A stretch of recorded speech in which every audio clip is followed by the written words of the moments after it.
जय हिंद साथियों, welcome to self study classes Vishwamit Jain YouTube channel में आप सभी का स्वागत है। दोस्तों, अगर आप हमारे टेलीग्राम ग्रुप से नहीं जुड़े हैं तो टेलीग्राम ग्रुप से जरूर जुड़ें। टेलीग्राम ग्रुप से जुड़ने के लिए आपको सर्च करना होगा टेलीग्राम में आपको सर्च करना है IAS स्टडी ट्रैक, ठीक है, और ज्वाइन हो जाना है सभी को। तो आज का वीडियो हम स्टार्ट करने वाले हैं, तो जल्दी जल्दी से सभी लोग वीडियो को लाइक कर दें और शेयर सभी लोगों को करना है, ठीक है। स्टार्ट करेंगे आज का ये वीडियो। दोस्तों, आप वर्ग 3 की तैयारी कर रहे हैं तो उसमें आपने पढ़ा होगा, एक टॉपिक है हमारा संबंध नातेदारी, ठीक है। संबंध नातेदारी का एक टॉपिक है, तो सभी लोगों को इस वीडियो को लाइक करना है और शेयर अवश्य करना है। चलिए, तो संबंध और नातेदारी के बारे में पढ़ लेते हैं। इससे पहले हमने हमारा परिवार, हमारे मित्र पढ़ा और आवास पढ़ा, है ना। अब हम संबंध और नातेदारी को विस्तृत रूप से पढ़ेंगे। प्रत्येक समाज नातेदारी संबंधों का ढांचा प्रस्तुत करता है। सभी को पता है कि चाहे समाज हो या फिर परिवार हो, परिवारों में भी अनेकों संबंध होते हैं, समाज में भी सभी के संबंध होते हैं। तो प्रत्येक समाज नातेदारी संबंधों का ढांचा प्रस्तुत करता है।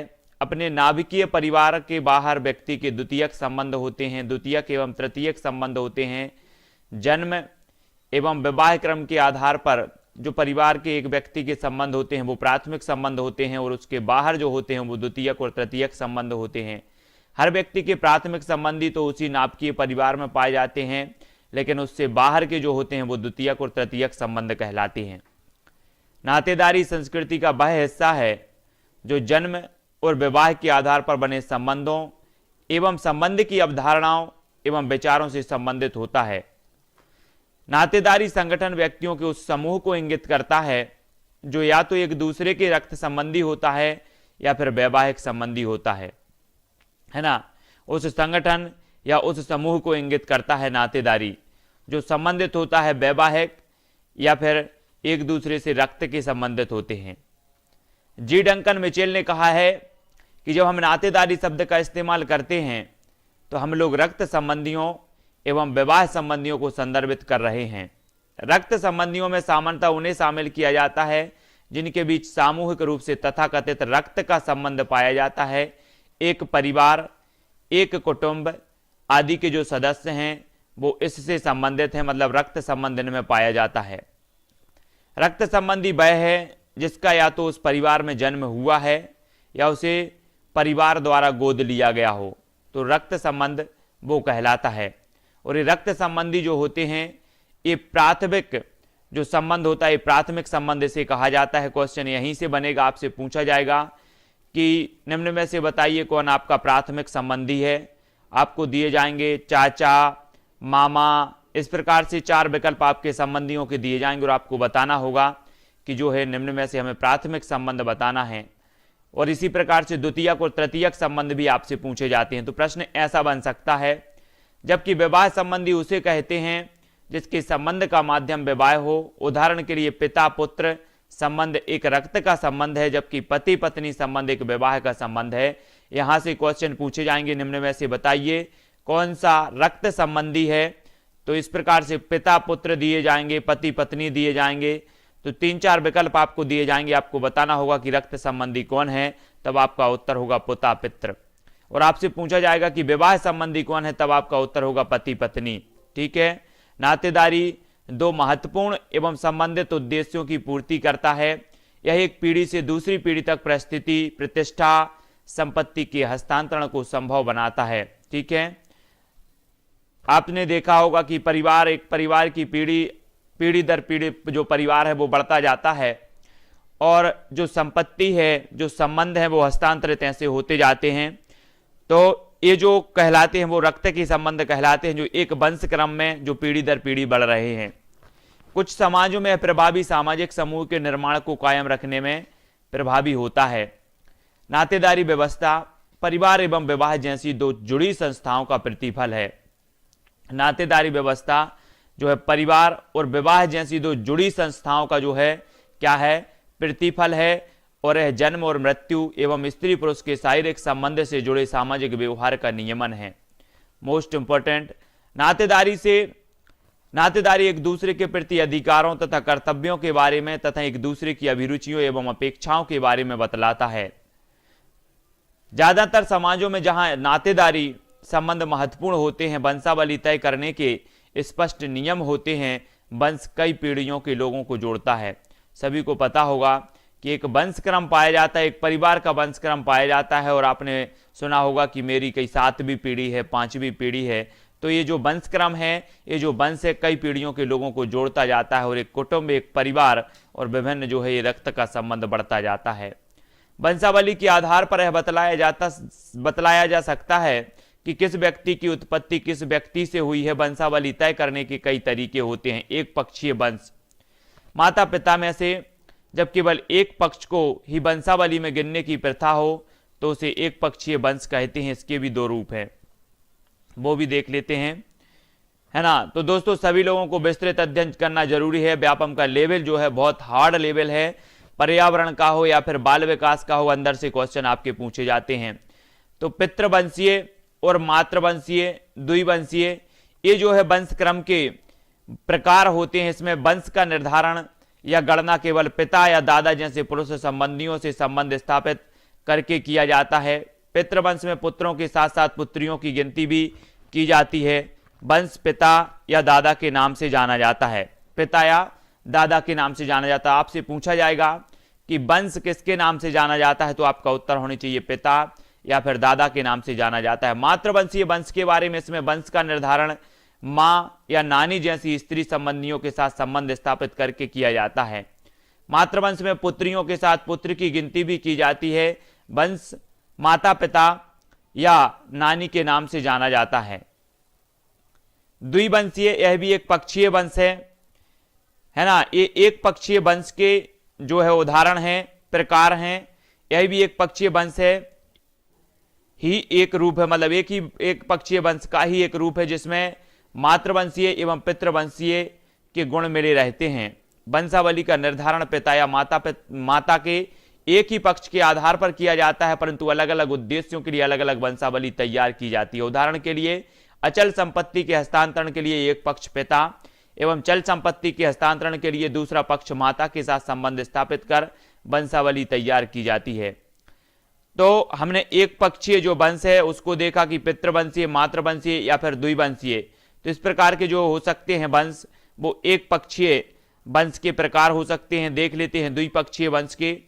एक पक्षीय वंश नहीं होकर द्विपक्षीय वंश होता है। इसमें एक ही साथ माता और पिता, पुरुष पूर्वज एवं स्त्री पूर्वज दोनों की तरफ से एक साथ एक ही उद्देश्य के लिए वंशावली तैयार की जाती है। भारत में सामान्यतः पितृवंशीय एवं मातृवंशीय दोनों प्रकार की व्यवस्थाएं पाई जाती हैं। उत्तर भारत में पितृवंशीय व्यवस्था ज्यादा पाई जाती है। जनजातियों में संथाल एवं मुंडा जैसी जनजातियां पितृवंशीय हैं, है ना। आपसे पूछा जाएगा निम्न में से कौन सी जनजाति पितृवंशीय है, तब आपको पता होनी चाहिए कि संथाल और मुंडा जैसी जो जनजातियां हैं पितृवंशीय जनजातियां हैं। बहुपति विवाह के रिवाज को मानने वाले टोडा लोग भी पितृवंशीय हैं। आपसे ये भी क्वेश्चन यहां से बनेगा कि निम्न में से बताइए कौन सी जनजाति में बहुपति विवाह प्रथा प्रचलित है, तब आपका उत्तर होगा टोडा जनजाति, है ना। और इस जनजाति में पितृवंशीय जो परिवार है, जो वंश है, वो इसमें प्रचलित है। जनजातियों में उत्तर पूर्व के खासी तथा गारो लोग मातृवंशीय व्यवस्था मानते हैं, है ना। जो जनजातीय के खासी हैं और गारो हैं, ये जो मातृवंशीय व्यवस्था है। ऐसा भी आपका यहां से क्वेश्चन बनेगा कि निम्न में से बताइए कि कौन सा मातृवंशीय प्रथा को मानने वाला परिवार है या वंश है या जनजाति है, तो तब आपका उत्तर होने चाहिए खासी या फिर गारो। तो ये चीज हमें नोट करते जाना है, यहां से क्वेश्चन आपका अवश्य बनेगा। केरल की नायर जनजाति मातृवंशीय व्यवस्था का सर्वोत्तम उदाहरण है। तो नायर जनजाति मातृवंशीय है, खासी गारो ये मातृवंशीय जो है मानी जाती है। मातृवंशीय इसमें वंश होता है। एक पक्षीय वंश समूह को गोत्र या कुल कहा जाता है। मोस्ट इंपोर्टेंट नोट कर लेना, जो एक पक्षीय वंश समूह है इसे गोत्र या फिर कुल कहा जाता है। नोट करते जाएं जो भी पढ़ रहे हैं। गोत्र या वंश नातेदारों का ऐसा समूह है जिसमें सभी पूर्वजों के साथ साथ कड़ियों के आधार पर वंशानुगत संबंध स्थापित किया जाता है। एक कुल कई वंशों के मिलने से बनता है, सभी को पता है। कुल नातेदारी का ऐसा समूह है जिसके सदस्य सामूहिक रूप से एक साझे पूर्वज से अपने को जोड़ते हैं, परंतु वे ज्ञात वंशावली के आधार पर उस पूर्वज से संबंध नहीं जोड़ पाते हैं। ठीक है। एक पक्षीय वंश समूह के सदस्य सामान्यतः कर्मकांड तथा अनुष्ठानिक उत्सव के अवसर पर साथ साथ उपस्थित होते हैं। उत्तराधिकार के नियम अधिकांशतः वंशावली के द्वारा नियमित होते हैं। भारत के अधिकांश भाग में अभी हाल तक जमीन एवं घर जैसी अचल संपत्ति नजदीकी पुरुष संबंधियों को हस्तांतरित होती है। हाल के कानूनी विधेयकों ने पिता की संपत्ति में पुत्री को भी अधिकार प्रदान किया है। नातेदारी पारिभाषिक शब्दावली। प्रसिद्ध मानवशास्त्री AR रेडक्लिफ ब्राउन का कहना है कि नातेदारी में प्रयुक्त पारिभाषिक शब्दावली अन्य विशेषताओं के अतिरिक्त एक निश्चित नातेदार के अधिकारों एवं कर्तव्यों के वर्गीकरण की ओर संकेत करता है।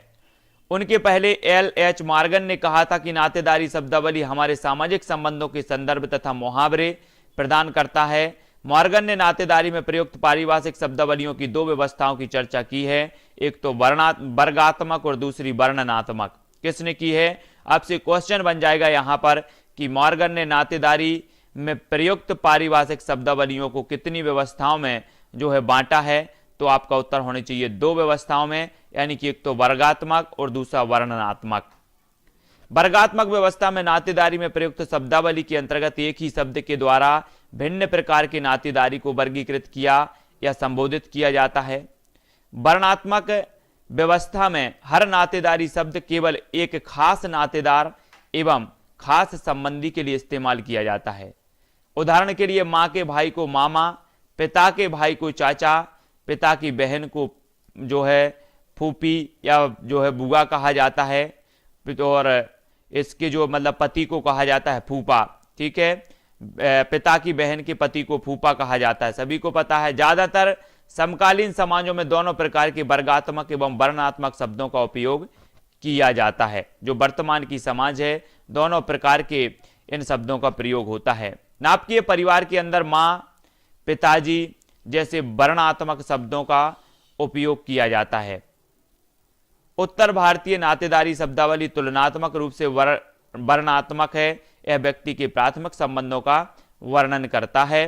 पितृपक्षीय वंशावली को स्पष्ट करने के लिए चचेरे और फुफेरे तथा मातृवंशीय वंशावली को परिभाषित करने के लिए ममेरे एवं मौसेरे शब्दों का प्रयोग भी किया जाता है। जैसे भाई के पुत्र को भतीजा एवं बहन के पुत्र को भांजा कहा जाता है। यहां से क्वेश्चन बनेगा, ये सभी नातेदारी जो संबंध होता है वो आपको पता होनी चाहिए। आपसे पूछा जाएगा कि भाई के पुत्र को क्या कहा जाता है और 4 विकल्प दिए जाते हैं, तब आपको पता होनी चाहिए कि उसे भतीजा कहा जाता है। ठीक है, इसी प्रकार से अन्य क्वेश्चन भी आपके बन जाएंगे कि बहन के पुत्र को क्या कहा जाता है। ये सारे के सारे जो संबंध होते हैं, बहुत सारे होते हैं, उनको आपको पता होनी चाहिए सभी के बारे में। ठीक है, वैसे भी सभी लोग जानते हैं, लेकिन और भी आपको पता होनी चाहिए। इसके विपरीत दक्षिण भारतीय नातेदारी शब्दावली में तुलनात्मक रूप से वर्गात्मक शब्दावली पर जोर दिया जाता है। यहाँ एक ही शब्द मामा के द्वारा माता का भाई, पत्नी का पिता एवं पिता की बहन का पति, तीनों का बोध होता है। तो ये चीज हमें देखनी है। विशिष्ट नातेदारी शब्दावली प्रथाएं एवं नातेदारी व्यवहार। समाज में व्यवस्था एवं मर्यादा बनाए रखने के लिए कुछ व्यवहारों को आवश्यक व्यवहार के रूप में सामाजिक मान्यता एवं स्वीकृति प्राप्त होती है। हंसी मजाक का संबंध भी इसी प्रकार का एक मान्यता प्राप्त व्यवहार है। हंसी मजाक के संबंध में दो संबंधियों के बीच एक प्रकार की समानता एवं पारस्परिकता का संबंध होता है। उदाहरण के लिए एक पुरुष का अपनी पत्नी की छोटी बहन जीजा साली एवं स्त्री का अपने पति के छोटे भाई के साथ जो है संबंध, भाभी देवर को हंसी मजाक का संबंध कहा जाता है। तो ये हंसी मजाक के संबंध है, जीजा साली के संबंध हो, भाभी देवर के संबंध हो। अब आपसे क्वेश्चन आ सकता है कि निम्न में से बताइए कौन सा हंसी मजाक का संबंध नहीं है या है। इस प्रकार से दिया जाएगा विकल्प में जीजा साली का संबंध, भाभी देवर का संबंध, है ना, और पत्नी के छोटे भाई और जीजा का संबंध। तो ये सारे के सारे को आपसे बनना चाहिए कि किसके संबंध हंसी मजाक के संबंध होते हैं। कुछ कृषक जातियों में पति की असामयिक मृत्यु के बाद भाभी का देवर से विवाह उत्तर भारत में देखा गया है। पत्नी की असामयिक मृत्यु के बाद जीजा साली का विवाह तो उससे भी ज्यादा लोकप्रिय प्रथा है। तो ये सारे के सारे चलते रहते हैं। अन्य प्रकार के हंसी मजाक के संबंध भी महत्वपूर्ण है। सभी संबंध आपको पता होनी चाहिए। उदाहरण के लिए कुछ समुदायों में दादा दादी के साथ, नाना नानी के साथ भी बच्चों का हंसी मजाक का संबंध होता है। यहाँ हंसी मजाक के संबंध अनौपचारिकता, आत्मीयता एवं असीमित स्वतंत्रता के माहौल में बच्चों के विकास में मदद करता है। हंसी मजाक के संबंध के विपरीत एक प्रकार के निषेध का संबंध भी नातेदारी के बीच पाया जाता है। उदाहरण के लिए एक स्त्री का अपने पति के बड़े भाई या पिता से निषेध का संबंध होता है। पति के पिता के ससुर एवं पति के बड़े भाई को जेठ या भैंसुर का जो है संबंध होता है, कहा जाता है। तो सभी को याद रख लेना है। अगला देख देते हैं टेक्नोनॉमी। टेक्नोनॉमी की प्रथा भारत के कई ग्रामीण समुदायों में काफी लोकप्रिय है। यह बच्चों के नाम के आधार पर माता पिता के नामकरण की प्रथा है। आपको याद रख लेना है टेक्नोनॉमी। आपसे क्वेश्चन पूछा जाएगा, क्या पूछा जाएगा कि बच्चों के नाम के आधार पर माता पिता के नामकरण की प्रथा को क्या कहा जाता है। नोट कर लेना, तब आपका उत्तर होगा टेक्नोनॉमी। आपने देखा होगा दोस्तों कि रामू की मां या सीता के पिताजी, इस प्रथा का एक निहितार्थ यह है कि कई समुदायों में एक स्त्री अपने ससुराल में अपनी पहली संतान के बाद ही पूर्ण सदस्य बन पाती है। फलस्वरूप उसकी पहचान में प्रथम संतान का नाम जुड़ना स्वाभाविक बन जाता है। ठीक है, तो इस प्रकार की जो प्रथा होती है उसे क्या कहा जाता है, टेक्नोनॉमी कहा जाता है। सभी लोगों को याद रख लेना, महत्वपूर्ण क्वेश्चन है, पूछा भी जा सकता है। अगला क्वेश्चन देख लेते हैं। दोस्तों हम कुछ प्रश्न, अभ्यास प्रश्न है जो हमने नातेदारी से संबंधित पढ़ा है, उसके बारे में हमें कुछ अभ्यास प्रश्न करना है। आप सभी कमेंट में बताएंगे फटाफट से उत्तर। निम्नलिखित में से नातेदारी की सबसे अच्छी परिभाषा कौन सी है। वंशावली संबंधों की सामाजिक मान्यता तथा अभिव्यक्ति, सामाजिक मान्यता प्राप्त संबंध, सांस्कृतिक अनुकूलित संबंधों की मान्यता या फिर संबंधियों का समूह। तो हमें नातेदारी की सबसे अच्छी परिभाषा बतानी है, कौन सी है। जिस पर भी बनता है जल्दी से कमेंट में आपको बताना है। इसका सही उत्तर जो हो जाएगा वो हो जाएगा वंशावली संबंधों की सामाजिक मान्यता तथा अभिव्यक्ति। ये नातेदारी की सबसे अच्छी परिभाषा मानी जाती है, यानी कि जो विकल्प नंबर ए है वो इसका सही हो जाएगा। ठीक है, अगला देख लेते हैं। नाइजीरिया की याको जनजाति में निम्न में से किस एक प्रकार का वंशक्रम पाया जाता है। देखो दोस्तों, जो हमने पहले से पढ़ा है कि जो जनजाति हैं या जातियां हैं विभिन्न प्रकार की, सबके आपको संबंध पता होनी चाहिए, सबके वंशक्रम आपको पता होनी चाहिए। प्रश्न क्रमांक जो 2 का उत्तर होगा वो क्या होगा, याको जनजाति में किस एक प्रकार का वंशक्रम पाया जाता है। तो हमने पढ़ा है कि एक द्विपक्षीय होता है, एक मातृवंशीय होता है, पितृवंशीय होते हैं। तो इस प्रकार का जो वंशक्रम पाया जाता है वो दोहरा वंशक्रम पाया जाता है। इनमें दोहरा मतलब जो सी है वो इसका सही हो जाएगा। दोहरा वंशक्रम पाया जाता है याको जनजाति में, सभी को याद रख लेना है। ठीक है, अगला क्वेश्चन देख लेते हैं। अगला जो हमारा क्वेश्चन है कि जब एक दंपति को निवास के लिए वर अथवा वधू के माता पिता के साथ रहने का विकल्प उपलब्ध हो तो इस स्थिति को क्या कहा जाता है। एक दंपति को निवास के लिए वर अथवा वधू के माता पिता के साथ रहने का विकल्प उपलब्ध हो तो इस स्थिति को पति स्थानिक, मातृ स्थानिक, उभया स्थानिक या मातुल स्थानिक क्या कहा जाएगा। विकल्प नंबर प्रश्न क्रमांक 3 का हमें उत्तर बताना है। इसका सही उत्तर क्या होगा, अगर आपको पता है तो सही जल्दी से बताएं। इसे कहा जाता है दोस्तों उभया स्थानिक, यानी कि जो विकल्प नंबर सी है वो इसका सही हो जाएगा। सभी को याद रख लेना है। अगला क्वेश्चन है, जब नातेदारी द्वितीयक नातेदारी से एक अंश परे होती है तो उसे क्या कहते हैं। एक अंश परे, जब नातेदारी द्वितीयक नातेदारी से एक अंश परे होती है तो उसे कौन सी नातेदारी कहा जाता है। प्रश्न क्रमांक 4 का उत्तर बताना है। तो 4 का उत्तर होगा तृतीयक नातेदारी। द्वितीयक नातेदारी से एक अंश परे है तो उसे तृतीयक नातेदारी, यानी कि जो विकल्प नंबर डी है वो इसका सही हो जाएगा। ठीक है, सभी लोग कमेंट के माध्यम से जरूर बताएंगे कि सर बहुत अच्छा लगा। इसके पहले आवास और जो हमारा परिवार, हमारे मित्र संबंधी टॉपिक आपका भेज चुके हैं, उसमें अभ्यास प्रश्न भी आपको कराए जाते हैं प्रश्न विस्तृत अध्ययन के बाद। सलहज या साले की पत्नी, देवरानी या देवर की पत्नी आदि संबंध निम्नलिखित में से किस प्रकार की नातेदारी है। जल्दी से आपको बताना है, सभी को पता है, जल्दी से बताओ। प्राथमिक नातेदारी, द्वितीयक नातेदारी, तृतीयक नातेदारी या फिर रक्त संबंधी नातेदारी। इस प्रकार के क्वेश्चन आपके आ सकते हैं। तो साले की पत्नी या देवर की पत्नी, देवरानी, देवर की पत्नी आदि संबंध जो होते हैं वो तृतीयक नातेदारी, यानी कि जो विकल्प नंबर सी है वो इसका सही हो जाएगा। ठीक है, नातेदारी में कुछ परंपराएं ऐसी बन जाती हैं कि उनकी उपेक्षा तथा बहिष्कार किया जाता है। इस प्रकार की नातेदारियों में एक दूरी बनी रहती है, उन्हें क्या कहते हैं। जल्दी बताओ। परिहार कहा जाता है, परिहास कहा जाता है, मातुलेय कहा जाता है या फिर सह प्रस्मिता कहा जाता है। प्रश्न क्रमांक 6 का उत्तर हमें बताना है। 6 का जो उत्तर हो जाएगा वो हो जाएगा परिहार कहा जाता है। ठीक है, परिहार मतलब विकल्प नंबर 1। सभी को पता होगा कि कुछ ऐसी भी होती हैं जैसे सामाजिक बंधनों, जैसे आपको पता होगा कि परिवार समाज के कुछ बंधन होते हैं, उन बंधन को तोड़ करके बहिष्कार करके कुछ लोग अपनी नातेदारी या रिश्तेदारी स्थापित करते हैं, तो उनका क्या किया जाता है, बहिष्कार किया जाता है। और इस प्रकार की जो नातेदारी होती हैं उन्हें कहा जाता है परिहार कहा जाता है। ठीक है, याद रखना है। जिन संबंधों का आधार निकटता होता है और जो संबंध दो व्यक्तियों को निकट लाते हैं उन्हें किस प्रकार के संबंध कहते हैं? जल्दी से हमें बताना है। जिन संबंधों का आधार निकटता होता है और जो संबंध दो व्यक्तियों को निकट लाते हैं उन्हें किस प्रकार के संबंध कहते हैं? परिहास संबंध, सह प्रस्मिता संबंध, माध्यमिक संबोधन या फिर मातुलेय संबंध। जल्दी से कमेंट में हमें लिखना है उत्तर क्या होगा। तो उत्तर इसका सही हो जाएगा दोस्तों परिहास संबंध। परिहास संबंध यानी कि जो विकल्प नंबर 1 है वो इसका सही हो जाएगा। जिन संबंधों का आधार जो है क्या होता है, निकटता होता है, जो संबंध दो व्यक्तियों को निकट लाते हैं उन्हें कहा जाता परिहास संबंध। विकल्प नंबर 1 इसका सही होगा। भारतीय समाज में देवर भाभी, जीजा साला, साली बहनोई, सलहज आदि के संबंध निम्नलिखित में से किसके अंतर्गत आते हैं? प्रश्न क्रमांक 8 का उत्तर हमें जल्दी से बताना है। उत्तर क्या हो जाएगा? 8 का जो उत्तर होगा दोस्तों वो होगा डी। ये जो संबंध है वे परिहास संबंधों के अंतर्गत आते हैं। ये सारे के सारे क्वेश्चन आप सभी को याद होने चाहिए। देवर भाभी, जीजा साली, साली बहनोई, सलहज आदि के जो संबंध हैं वो परिहास संबंधों के अंतर्गत आते हैं। अगला देख लेते हैं। नातेदारी की अभिव्यक्ति किसी माध्यम से होती है। भारत में स्त्रियां अपने पति का नाम नहीं लेती, सभी जानते हैं। वे अपने पति को पुत्र अथवा पुत्री के माध्यम से पुकारती हैं, जैसे बंटी के पापा आदि इस प्रकार से पुकारते हैं। तो इस जो संबंध होते हैं वो क्या कहलाते हैं?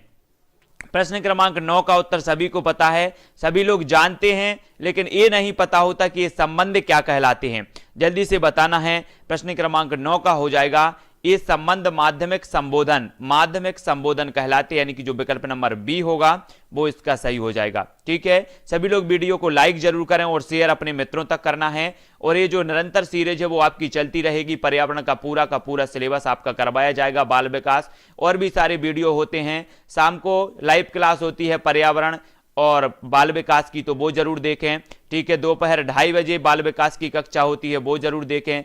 तो बहुत सारी लाइव क्लास होती हैं चैनल पर, तो जरूर देखें सभी लोग। निम्नलिखित में से कौन सा कथन सही है बताना है। नातेदारी भावात्मक संबंधों पर आधारित पारिवारिक व्यवस्था है। नातेदारी रागात्मक संबंधों पर आधारित पारिवारिक व्यवस्था है। नातेदारी आर्थिक संबंधों पर आधारित पारिवारिक व्यवस्था है, या फिर नातेदारी धार्मिक संबंधों पर आधारित पारिवारिक व्यवस्था है। तो कौन सा सत्य है? प्रश्न क्रमांक 10 का उत्तर हमें बताना है। इसका सही उत्तर हो जाएगा कि नातेदारी भावात्मक संबंधों पर आधारित पारिवारिक व्यवस्था है। विकल्प नंबर ए इसका सही हो जाएगा। बहुत बढ़िया, आप लोग इतने अच्छे से देख रहे हैं। निम्नलिखित में से कौन सा कथन सही है? कौन सा कथन सही है बताना है। नातेदारी के आधार पर सामाजिक अंतःक्रिया तथा रक्त संबंध हैं। नातेदारी के आधार पर धार्मिक अंतःक्रिया तथा रक्त संबंध हैं। नातेदारी के आधार पर राजनीतिक अंतःक्रिया तथा वैवाहिक संबंध हैं, या फिर नातेदारी के आधार पर आर्थिक अंतःक्रिया तथा रक्त संबंध हैं। तो प्रश्न क्रमांक 11 का उत्तर क्या होगा? सभी लोगों को कमेंट में लिखना है। जो 11 का उत्तर हो जाएगा दोस्तों वो होगा ए, कि नातेदारी के आधार पर सामाजिक अंतःक्रिया तथा रक्त संबंध है। विकल्प नंबर ए इसका सही हो जाएगा। ठीक है, सभी को अच्छा लग रहा है वीडियो की नहीं लग रहा लाइक जरूर करें। नातेदारी व्यवस्था में परंपरागत आधार पर पाई जाने वाली दूरी को क्या कहते हैं? प्रश्न क्रमांक 12 का उत्तर हमें बताना है। उत्तर क्या हो जाएगा? तो नातेदारी व्यवस्था में परंपरागत आधार पर पाई जाने वाली दूरी को जो कहा जाता है दोस्तों वो कहा जाता है, क्या कहा जाता है? परिहार। परिहार यानी कि जो विकल्प नंबर सी है वो इसका सही हो जाएगा। ठीक है, निम्न में से कौन से परिहार संबंध माने जाते हैं? 13 का उत्तर बताना है। हमने पढ़ लिया कि नातेदारी व्यवस्था में जो दूर के संबंधों की जो दूरी होती है उसे क्या कहा जाता है? परिहार। यहां पर देखो परिहार के बारे में, नातेदारी व्यवस्था में परंपरागत आधार पर पाई जाने वाली दूरी को क्या कहते हैं? परिहार कहते हैं। ये चीज आपको याद रख लेनी है। ठीक है, और यहां पर पूछा गया है जो हमारा अगला प्रश्न है, निम्न में से कौन से परिहार संबंध माने जाते हैं। प्रश्न क्रमांक 13 का उत्तर हमें बताना है, तो इसका जो सही उत्तर होगा सास बहू। सास बहू मतलब ये परंपरागत है कि सास भी कभी बहू थी और ये परंपरा चली आ रही कि फिर वो सास बनी, फिर बहू, और फिर ये सास बनेगी बहू। तो ये परंपरागत आधार पर जो दूरी होती है इसे परिहार कहा जाता है, यानी कि जो विकल्प नंबर 1 है वो इसका सही हो जाएगा। विवाह मूलक स्वजनता या नातेदारी का संबंध सामाजिक या कानूनी दृष्टि से क्या है? मान्य वैवाहिक संबंधों से प्रकट होता है, रक्त संबंधों के द्वारा प्रकट होता है, मैत्री संबंधों के द्वारा प्रकट होता है या जैविक संबंधों के द्वारा प्रकट होता है। प्रश्न क्रमांक 14 का उत्तर हमें बताना है, इसका सही उत्तर जो हो जाएगा मान्य वैवाहिक संबंधों से प्रकट होता है, स्वजन या नातेदारी का संबंध। ठीक है, सामाजिक या कानूनी दृष्टि से मान्य वैवाहिक संबंधों से ये प्रकट होते हैं। अगला क्वेश्चन है, माता पिता एवं संतानों के बीच तथा सहोदरों के बीच संबंधों को क्या कहा जाता है? माता पिता एवं संतानों के बीच एवं सहोदरों के बीच के संबंधों को द्वितीयक नातेदारी कहते हैं, रक्त मूलक नातेदारी कहा जाता है, विवाह मूलक नातेदारी कहा जाता है या फिर तृतीयक नातेदारी कहा जाता है। जल्दी से कमेंट में बताना है, उत्तर इसका सही हो जाएगा रक्त मूलक नातेदारी। अगला क्वेश्चन देख लेते हैं, यदि एक व्यक्ति किसी अन्य व्यक्ति जैसे का से प्रत्यक्ष रूप से संबंधित है तो वह का प्राथमिक नातेदार होता है, द्वितीयक नातेदारी होता है या तृतीयक नातेदारी या नातेदारी नहीं है। तो प्रश्न क्रमांक 16 का उत्तर हमें बताना है, 4 विकल्प में से एक कमेंट में लिखना है, सभी लोग लिखेंगे तो प्राथमिक नातेदारी होती है, यानी कि जो विकल्प नंबर ए है वो इसका सही हो जाएगा। किसी व्यक्ति के पिता का भाई, चाचा या ताऊ या उस व्यक्ति की सौतेली मां को उस व्यक्ति का प्राथमिक नातेदारी कहते हैं, द्वितीयक स्वजन कहते हैं, तृतीयक स्वजन कहते हैं या द्वितीयक नातेदारी स्वजन कहा जाता है। जल्दी से कमेंट में लिखना है, मोस्ट इंपॉर्टेंट है। सभी लोग वीडियो को लाइक जरूर कर दें दोस्तों। ये टेस्ट सीरीज, ये जो आपकी विस्तृत और टेस्ट सीरीज पर आधारित निरंतर ये अध्ययन चल रहा है, तो सभी लोग कमेंट में लिखेंगे। प्रश्न क्रमांक 17 का जो उत्तर हो जाएगा वो हो जाएगा द्वितीयक नातेदारी स्वजन कहा जाता है ना। विकल्प नंबर डी इसका सही होगा। आधुनिक परिवारों में नातेदारी स्वजनता माता एवं पिता दोनों के जन्म के परिवारों के साथ जोड़ी जाती है। ऐसे परिवार को क्या कहा जाता है? पितृबंधु कहते हैं, द्विपक्षीय समूह कहा जाता है, एक पक्षीय समूह कहा जाता है या फिर मातृ स्वजन कहा जाता है। कमेंट में हमें उत्तर बताना है, अगर आपसे बनता है तो फटाफट से लिखें। 18 का जो उत्तर हो जाएगा दोस्तों वो हो जाएगा बी, द्विपक्षीय समूह कहा जाता है। ठीक है, विकल्प नंबर बी इसका सही हो जाएगा। नेक्स्ट देख लेते हैं, जो वंशानुक्रम की 2 में से एक रेखा को पूर्णतः अनदेखी कर देते हैं उन्हें कहते हैं। 19 का उत्तर हमें लिखना है, एक पक्षीय समूह कहा जाता है, द्विपक्षीय समूह कहा जाता है या सीमित समूह कहा जाता है या व्यापक समूह कहा जाता है। 19 का उत्तर बताओ, उत्तर क्या हो जाएगा? तो इसका सही जो उत्तर होगा दोस्तों वो होगा विकल्प नंबर ए, एक पक्षीय समूह कहा जाता, मतलब जो विकल्प नंबर ए है वो इसका सही हो जाएगा। तो दोस्तों यहां पर हमने नाते रिश्तेदारी वाला जो टॉपिक था हमारा पूर्ण किया, विस्तृत अध्ययन किया, साथ ही इसके जो अभ्यास प्रश्न थे उन अभ्यास प्रश्नों के बारे में जाना। वंशानुक्रम, नातेदारी, रिश्तेदारी और विभिन्न प्रकार के जो पारिवारिक संबंध होते हैं उनको हमने इस वीडियो में देखा। इन सारे के सारे संबंधों को, जनजातियों को आप लोगों को बहुत अच्छे से पढ़ना है। यहां से एक क्वेश्चन आपका कंफर्म बनने वाला है, तो सभी लोग वीडियो को लाइक कर दें और शेयर कर दें और पिछला वीडियो जरूर देखें। हमने हमारे मित्र और हमारे परिवार पढ़ा और आवास पढ़ लिया और ये नाते रिश्तेदारी हो गया। ठीक है, आगे के टॉपिक इसी प्रकार से निरंतर आएंगे। आज के वीडियो के लिए बस इतना ही। वीडियो को लाइक और शेयर अवश्य करें, चैनल को सब्सक्राइब कर लें।